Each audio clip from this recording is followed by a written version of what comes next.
Hello student, welcome to my channel. Let's start next topic of unit 4th which is pure resistor, pure inductor and pure capacitor. So ये topic बहुत ज़्यादा important नहीं है, हो सकता sometime ਤੁਹਾਡੇ exam ਦੇ ਵਿੱਚ ਪੁੱਛ ਲਿਆ ਜਾਵੇ, but अगर ये concept clear नहीं होया ਇਹ तो next topic ਤੁਹਾਨੂੰ ਬਿਲਕੁਲ clear नहीं ਹੋਏਗਾ. So basic concept ਹੈ ਜੋ ਤੁਹਾਨੂੰ ਸਮਝਣਾ ਪਏਗਾ ਧਿਆਨ ਦੇ ਨਾਲ. सो फर्स्ट टॉपिक देखो, फर्स्ट टॉपिक दे विच की आ प्योर रजिस्टर. सो रजिस्टर असी सैकेंड टॉपिक दे विच पढ़ चुके हैं सैकेंड यूनिट दे विच. सो यस रजिस्टर सानू पता है की चीज़ हुंदी है. हुण असी फरदर जो रजिस्टर दे विच करंट पास करांगे, वोल्टेज पास करांगे तो किदां दा बिहेव करदा है. सो असी उस चीज़ बारे पढ़न जा रहे हैं. जिहड़ा pure resistor, pure inductor, pure capacitor है, जो ये आर्टिकल स्टार्ट करना याद रखना असी हमेशा ही वोल्टेज तो स्टार्ट करांगे. वोल्टेज तो ही क्यों स्टार्ट किया? क्योंकि देखो करंट जो वोल्टेज आ वो तुहाडे हत्थ विच हुंदी आ. फॉर एग्जाम्पल ਜਦੋਂ ਤੁਸੀਂ ਫੈਨ ਔਨ ਕਰਦੇ ਆ ਤਾਂ ਉੱਥੇ ਇੱਕ ਰੈਗੂਲੇਟਰ ਹੁੰਦਾ ਕਿ ਤੁਸੀਂ ਉਹਨੂੰ 1 ਨੰਬਰ 'ਤੇ ਚਲਾਉਣਾ ਹੈ, 2 ਤੇ 3 ਤੇ 4 ਤੇ 5 ਤੇ. ਇਟ ਮੀਨਸ ਤੁਸੀਂ ਕਿੰਨੀ ਵੋਲਟੇਜ ਦੇ ਰਹੇ ਆ. ਠੀਕ ਹੈ. ਸੋ V ਤੁਹਾਡੇ ਹੱਥ ਦੇ ਵਿੱਚ ਆ. V ਨੂੰ ਸੋਲਵ ਕਰਕੇ ਅਸੀਂ ਕਰੰਟ ਤੱਕ I ਤੱਕ ਪਹੁੰਚਣਾ ਆ. ਠੀਕ ਹੈ. ਸੋ ਫੈਨ ਕਿੰਨਾ ਤੇਜ਼ੀ ਨਾਲ ਚੱਲ ਰਿਹਾ ਆ, ਦੈਟ ਇਜ਼ ਦ ਕਰੰਟ. ਠੀਕ ਹੈ. ਇਹਦਾ ਮਤਲਬ ਵੋਲਟੇਜ ਤੁਹਾਡੇ ਹੱਥ ਆ, ਕਰੰਟ ਸਾਨੂੰ दिख जाएगा कि थोड़ा फैन कितना तेज़ी ना चल रहा या किहड़ी पीक वैल्यू होएगी. सो एक सिंपल जी एग्जाम्पल होगी. ठीक है कि तुहानूं समझाउण वास्ते, अदरवाइज ये पेपर दे विच नहीं लिख के आना. सो देखो सब तो पहला प्योर रजिस्टर की चीज़ आ. The applied alternating voltage is given by, असी जदों ये चैप्टर स्टार्ट किया सी उत्थे ही असी स्टार्टिंग दे विच पढ़िया कि अल्टरनेटिंग वोल्टेज कितनी हुंदी है, V is equal to V0 sine omega T. हुण देखो एक रजिस्टर लै लो. सो सब तो पहला की किया सी एक रजिस्टेंस लै ली.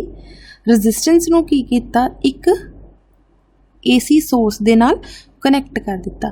सो AC सोर्स दे नाल कनैक्ट कर दिता. AC सोर्स मतलब कोई बैटरी लगाती. सो ये तो वोल्टेज कितनी दे रहे हैं आप V which is equals to V0 sine omega T.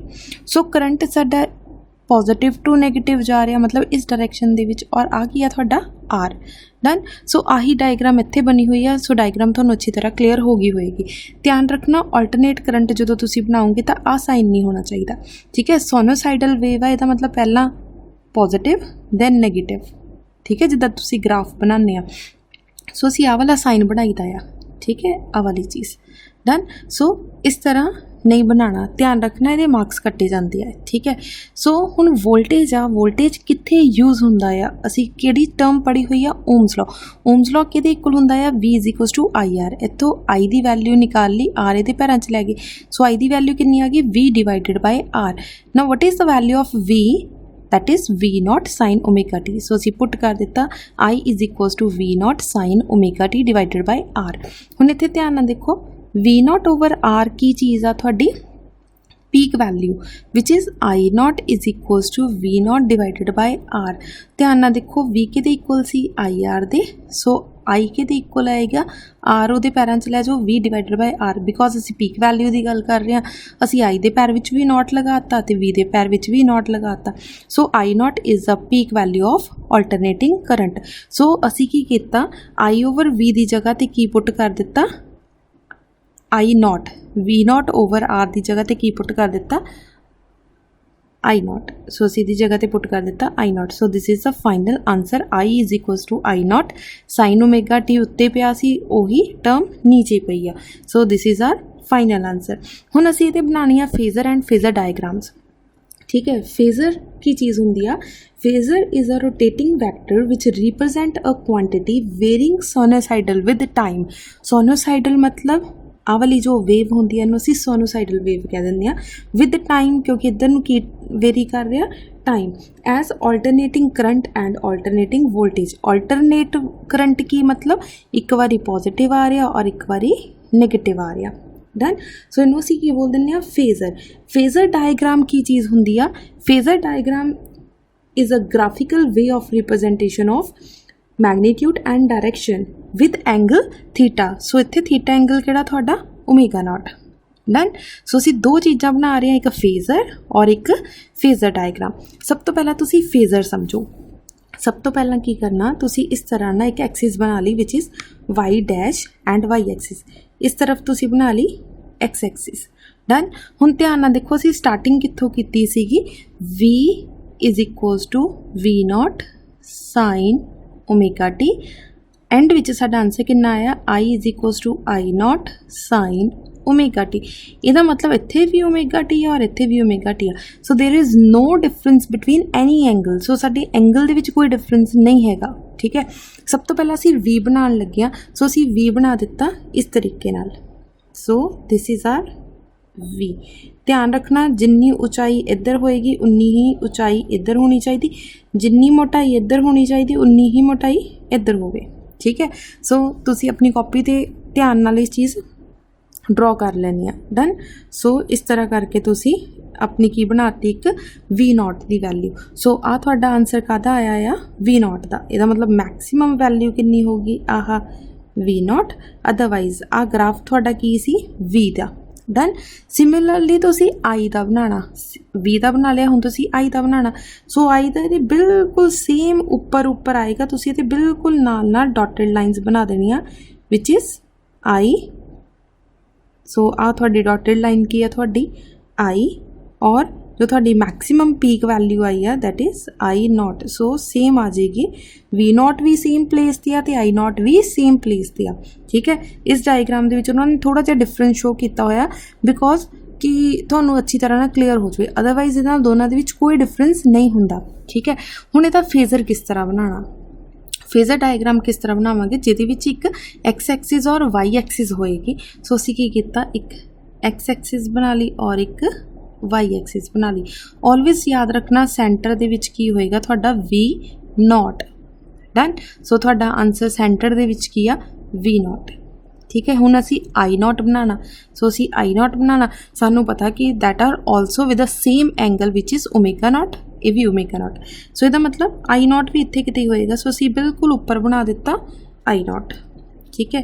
सो असी इत्थे बिल्कुल उपर बना दिता आई नॉट, सॉरी बिल्कुल उपर आना चाहिए इस तरीके ना, ठीक है। सो आ तुहाडा की है आई नॉट, ठीक है जी।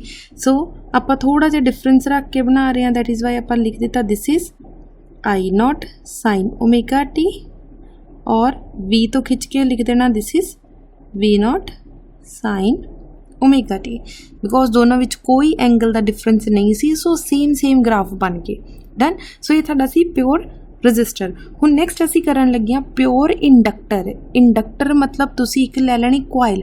सो तुसी की लेते एक कोयल, कोयल नू बैटरी दे नाल कनैक्ट कर दिता।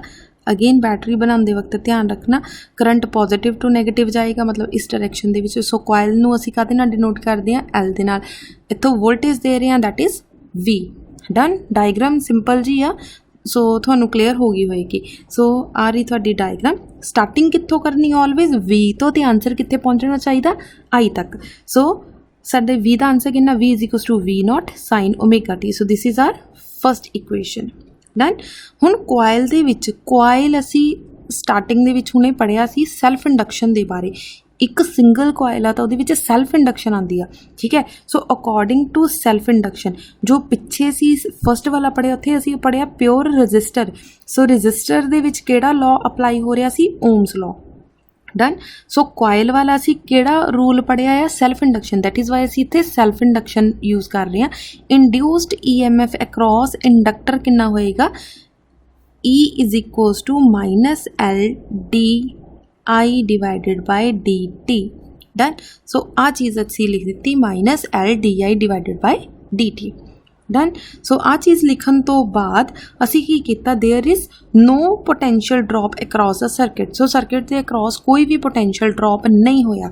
इसका मतलब V के इक्वल आ जाएगा LDI डिवाइडेड बाय DT, क्योंकि पोटेंशियल ड्रॉप होया ही नहीं। सो आ सारी टर्म दूसरे पासे चक के लेके जावांगे तो दूसरे पासे तुहाडी आ टर्म कादी बन जाएगी, माइनस दी। So this term is minus equals to 0, ठीक है। सो अगर आ टर्म लिखनी तो लिख लो, नहीं तो तुसीं डायरैक्ट इत्थों लिख सकते हैं V is equals to I DI over DT, done. So DI over DT इसे तरफ पे आ रहने दो, L दे पैरां च लै जाओ, we get V divided by L, ठीक है जी। सो असी सिर्फ आई निकालना है। ध्यान नाल देखो साडे को आंसर आया di/dt is equals to v over l। ठीक है, सानू मतलब सिर्फ करंट नाल असी करंट फाइंड आउट करना, मतलब सिर्फ आ टर्म पता करनी। सो di की है एक्सट्रा टर्म आ, असी की कीता आ वाली di टर्म इत्थों उठा के दूसरी तरफ लै गए। जदों दूसरी तरफ लैके जावांगे di इस तरीके नाल आ जाएगा। Now what is the value of v which is v0 sin omega T divided by L D T. So आ गई थोड़ी आ same term v0 sin omega T divided by L D T. ठीक है, सो इत्थे तक साडा इन्नी टर्म क्लीयर होगी। नैक्सट हुण असीं दा डेरीवेटिव लैके देखदे हां भी की होएगा। हुण देखो तुहाडा आंसर कितना आया सी D I is equals to v0 sin omega T divided by L D T. हुण साडे को स्मॉल करंट आ गया, बट सानू तो टोटल करंट चाहिए। टोटल करंट पता करन दे लई असीं की करांगे, इंटीग्रेट ऑन बोथ साइड। सो इहदे नाल भी इंटीग्रेशन और इहदे नाल भी integration. In simple language integration जो डेरीवेटिव नूं आ कैंसल आउट कर दिंदा है। सो की होएगा, उहनूं खा गया, सो असीं इहनूं कट कर दिता। तुसीं याद रखना पेपर विच इत्थे कट नहीं करके आना, ठीक है, वो आपां समझाउण दे लई दस रही हाँ। जो इंटीग्रेशन और डेरीवेटिव नूं कैंसल आउट कर देगा, सो कल्ला आई बच जाएगा। सो तुहाडा कल्ला आई दा आंसर, इहदा मतलब इनू जदों सॉल्व करांगे साडा कितना बच जाएगा, कल्ला आई। ठीक है, नैक्सट स्टैप दे विच देखो v0 and l is a constant term. So असी इंटीग्रेशन तो बाहर लिख दिता v0 over l। So integration दे अंदर की रह गया, कल्ला sin omega T divided by dt। Now what is the integration of sin omega T? sin omega T दा इंटीग्रेशन कितना हुंदा, minus cos omega T. So sin दा कन्वर्ट कर दिता माइनस cos ओमेगा टी। ध्यान नाल देखो sin ओमेगा टी दा इंटीग्रेशन हुंदा minus cos omega T. Because omega T एक वेरीएबल आ, सो डिवाइडेड बाय वेरीएबल लिखना हुंदा, दैट इज़ ओमेगा। दैट इस करके इत्थे ओमेगा आ गया। So omega is also constant term. So असी की कीता, इनू आउटसाइड लिख दिता। सो आ वाला जो ओमेगा आ असी उन्नू ब्रैकेट तो बाहर लिख दिता। ठीक है, आ टर्म आ गई। हुण देखो साडा आई दा आंसर आ गया। आई दा आंसर की आया v0 divided by omega L minus cos omega T. हुण ध्यान दो साडा आंसर जिहड़ा आ वो आई दे विच आना चाहिदा सी। आई दे विच तां आ रहा, बट इधर किते आई नहीं आ रहा। ठीक है, सो असी की करा, आ पूरी दी पूरी टर्म नू लैट करन लग्या कि दिस इज़ आई नॉट। सो साडे को आ गया minus cos omega T. But असी कह रहे हैं कि दीज आर सोनोसाइडल वेव। सोनोसाइडल मतलब साइन वेव। ठीक है, सो आंसर साइन दे विच आना चाहिए, बट साडा तां cos दे विच आंसर आ रहा। सो तुसी 10th दे विच रूल पढ़िया होएगा, जो cos ओमेगा टी है, cos theta is equals to, so थोड़ी वैल्यू होंदी आ sin 90 माइनस थीटा। सो आ टर्म होंदी आ। सो ध्यान ना देखो इत्थे हुण माइनस लग्या होया अकॉर्डिंग टू योर आंसर। साडे आंसर के अकॉर्डिंगली इत्थे माइनस लग्या होया।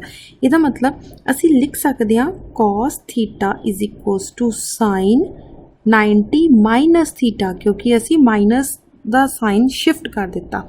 डन। सो हुण ध्यान ना देखो साइन की जगह ते साइन, थीटा की जगह ते असी की यूज़ कर रहे हैं ओमेगा टी, और 90 की जगह ते असी की यूज़ कर रहे हैं π/2। π/2 क्यों यूज़ किया? पाई की वैल्यू कितनी होंदी है 180 डिवाइडेड बाय 2, कट के आ गया 90 डिग्री। सो असी लिख रहे हैं π/2। सो इस चीज़ का ध्यान रखना, सो कन्फ्यूज़ नहीं होना। ठीक है, सो आ टर्म थानू पेपर विच लिख के आने की लोड़ नहीं है, थानू ये चीज़ पता होनी चाहिए आ। डन। सो इस तरीके ना थोड़ा नैक्सट फर्दर आंसर आएगा। पहला आप इनू रब कर दिंने आ। सो इत्थे आ जाएगा आई नॉट की जगह ते आई नॉट। कॉज नू जो साइन च कन्वर्ट किया साडा कितना आना चाहिए सी साइन 90 माइनस थीटा, बिकॉज इतने माइनस असी की लिखन लगे थीटा माइनस 90। सो थीटा की वैल्यू कितनी है ओमेगा माइनस 90 मतलब π/2। क्लियर हो गया। So this is your final answer. आ थोड़ा फाइनल आंसर आ गया। हुण असी फेजर एंड फेजर डायग्राम्स बनानियां आ। हुण ध्यान नाल देखो, सब तो पहला आपां फेजर बनावांगे। फेजर मतलब असी साइनोसाइडल वेव बनावांगे। ध्यान नाल देखो, सब तो पहला असी की कीता, इस तरह की एक वेव लै ली which is y dash y। So this is the x axis. So आ गई तुहाडी एक वेव, ठीक है। सो वेव ही तुहाडी किहड़ी आ, वी। मैक्सीमम वैल्यू कितनी हुंदी आ, we not.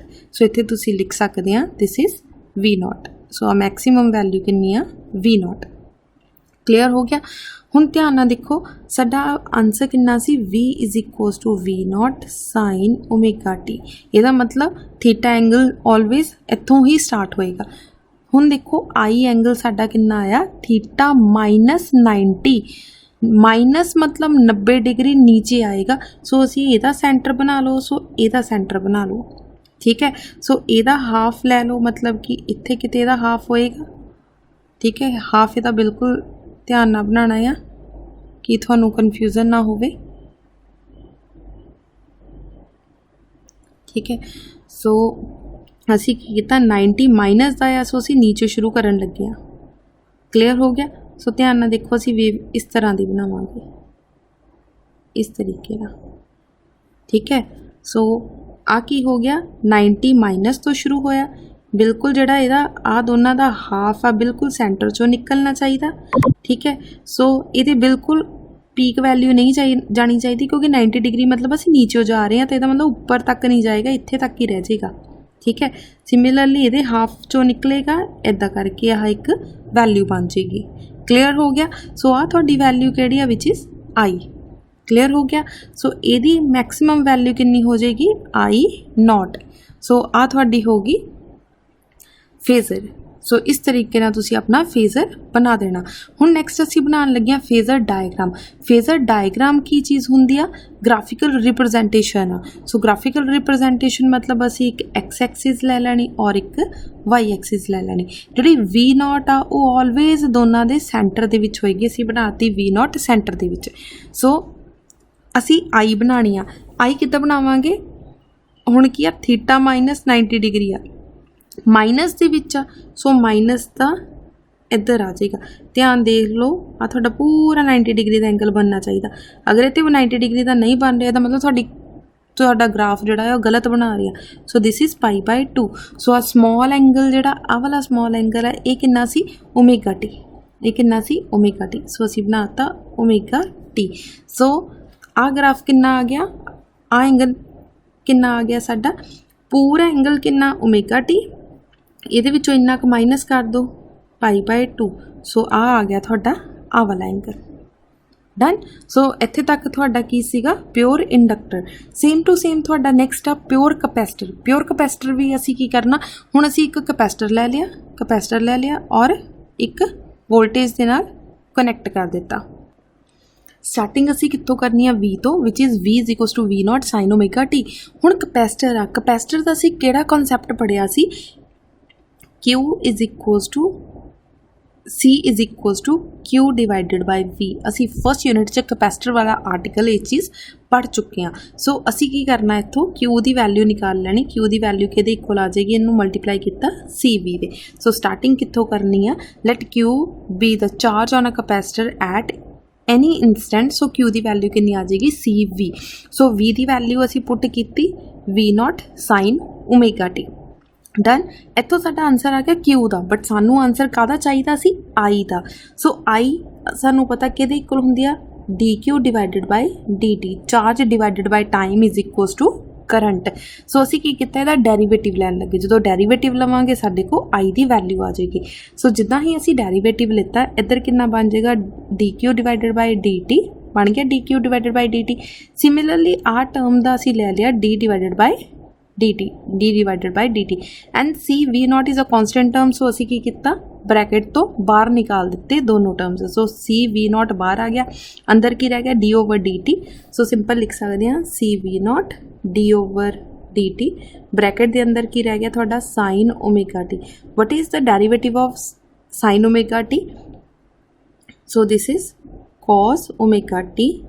Omega T integration च डिवाइडेड बाय ओमेगा आंदा, जो असी डेरीवेटिव लैने आ तो उहदे विच मल्टीप्लाई बाय वेरीएबल आएगा। सो असी मल्टीप्लाई कर दिता, आ टर्म बन गई। सो साडा कितना बन गया, C V not cos omega T multiply by omega. इसदा मतलब ओमेगा भी कॉन्स्टेंट आ, असी इहनूं इहदे नाल मल्टीप्लाई करके लिख सकते हैं। सो साडा कितना आ गया, वी नॉट ਹੁਣ ਧਿਆਨ ਨਾਲ ਦੇਖੋ ਸਾਡਾ ਕਿੰਨਾ ਆ ਗਿਆ V0 C omega cos omega t done. So आ वाली C ओमेगा ਨੂੰ ਅਸੀਂ ਬਟੇ ਦੇ ਵਿੱਚ ਲਿਖਣ ਜਾ ਰਹੇ ਹਾਂ डिनोमीनेटर ਦੇ ਵਿੱਚ। ਹੁਣ ਦੇਖੋ ਕਿਉਂਕਿ ਮਲਟੀਪਲਾਈ ਦੇ ਵਿੱਚ ਆ, डिनोमीनेटर 'ਚ ਅਸੀਂ ਲਿਖ ਨਹੀਂ ਸਕਦੇ, ਸੋ ਅਸੀਂ ਕੀ ਕੀਤਾ डिनोमीनेटर 'ਚ ਵੀ ਇਹਨੂੰ डिवाइड करके लिख दिता। सो ਅਸੀਂ इस तरीके ਨਾਲ लिख दिता डन। सो जिद्दां ही ਇਹਨੂੰ ਉੱਪਰ ਲੈ ਕੇ ਜਾਵਾਂਗੇ ਸਾਡੀ ਆ ਟਰਮ ਬਣ ਜਾਏਗੀ। ਸੋ ਇਹਨੂੰ ਇਸ ਤਰੀਕੇ ਨਾਲ ਅਸੀਂ ਇੱਥੇ ਸ਼ੋ ਕੀਤਾ ਹੋਇਆ ਆ V0 1 divided by C omega cos omega t। ठीक है, ਇਹਦਾ मतलब आ सारी टर्म ਨੂੰ ਅਸੀਂ ਕੀ ਪੁੱਟ ਕਰਨ ਲੱਗੇ ਆ I0 ਪੁੱਟ ਕਰ ਦਿੱਤਾ I0। ਸਾਡੇ ਕੋਲ ਆਨਸਰ ਕਾਦੇ ਵਿੱਚ ਆ ਗਿਆ I0 cos omega t done. ਹੁਣ cos omega t cos theta ਦਾ ਫਾਰਮੂਲਾ ਕੀ ਹੁੰਦਾ ਆ cos थीटा ਦੀ ਜਗ੍ਹਾ ਤੇ ਅਸੀਂ ਕੀ ਲਿਖਣ ਲੱਗੇ ਆ sin 90 माइनस थीटा। ठीक है, सो असी थीटा 90 प्लस थीटा, सो असी सिंपल लिख सकते हैं इस तरीके नाल। ठीक है, सो असी इत्थे लिख दिता theta plus pi by 2 done. पिछे असी माइनस क्यों आया सी साडा, क्योंकि साडा बाहर माइनस सीगा। ठीक है, वो बाहर माइनस नूं असी अंदर शिफ्ट कर दिता, दैट इज़ वाई उत्थे नैगेटिव आंसर आ गया। इत्थे तो कोई शिफ्ट करन दी लोड़ ही नहीं पई, सो असी डायरैक्ट लिख दिता पॉजिटिव दे विच। ठीक है, सो साडी स्टार्टिंग कित्थों होई सी V is equals to sine omega T तो, और ख़त्म कित्थे होया आ I0 साइन थीटा। थीटा की जगह ते लिख लो omega T plus pi by 2। So phasor diagram किद्दां बनावांगे, सब तो पहला फेज बनाया। ठीक है, सब तो पहला I0 तो V0 तो स्टार्ट करना। सो आ बन गया थोड़ी V की value. So this is V, maximum value कितनी होएगी V0। हुण देखो असी I बनाना, I की आ प्लस 90 मतलब असी उपरों शुरू करांगे इत्थों। ठीक है, सो इहदा हाफ ले लो, उपरों शुरू किया तो इस तरह ना करके तुहाडा ग्राफ आ जाएगा डन। पिछली डायग्राम च असी की कीता सी 90 माइनस थीटा आ रहा सी, सो असी नीचे उपरों लैके गए सी। ठीक है, क्योंकि नैगेटिव चों लैके गए। हुण साडा पॉजिटिव चों आंसर आया तो असी पॉजिटिव तो लैके जावांगे done.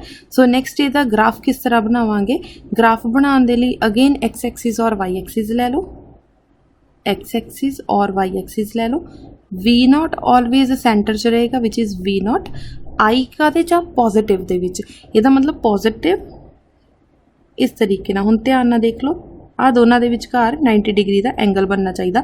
So this is pi by 2 और आ एंगल कितना सी ओमेगा टी बन गया ओमेगा टी। आ पूरा एंगल कितना बन गया omega T plus pi by 2। सो इत्थे तक की है तुहाडा प्योर कैपेसिटर का आंसर आ गया। सो ये की आ करंट पॉजिटिव च जा रहा, तुसी लिखना this result shows that current leads the EMF by 90 degree, lead कर रहा। ठीक है, पिछले विच की सी लैग्स बिहाइंड सी, lags behind the voltage by the angle 90 degree, क्योंकि नैगेटिव च जा रहा सी। ठीक है, उत्थे लैग्स बिहाइंड आ, जे पॉजिटिव च जावे तो वह लीड कर रहा है डन। सो इत्थे तक तुहाडियां 3 आर्टिकल्स मैं एक ही वीडियो दे विच पा दिते। ये मोस्ट इंपॉर्टेंट नहीं है, बट अगर तुहानूं ये कॉन्सैप्ट क्लीयर नहीं होणगे V और I किस तरह बनते हैं तो नैक्सट तुसीं पेपर दे विच इहनूं सॉल्व नहीं कर पाओगे। ठीक है, सो इहनूं ध्यान नाल समझ के नैक्सट टॉपिक नूं समझ लेना। ठीक है, थैंक यू।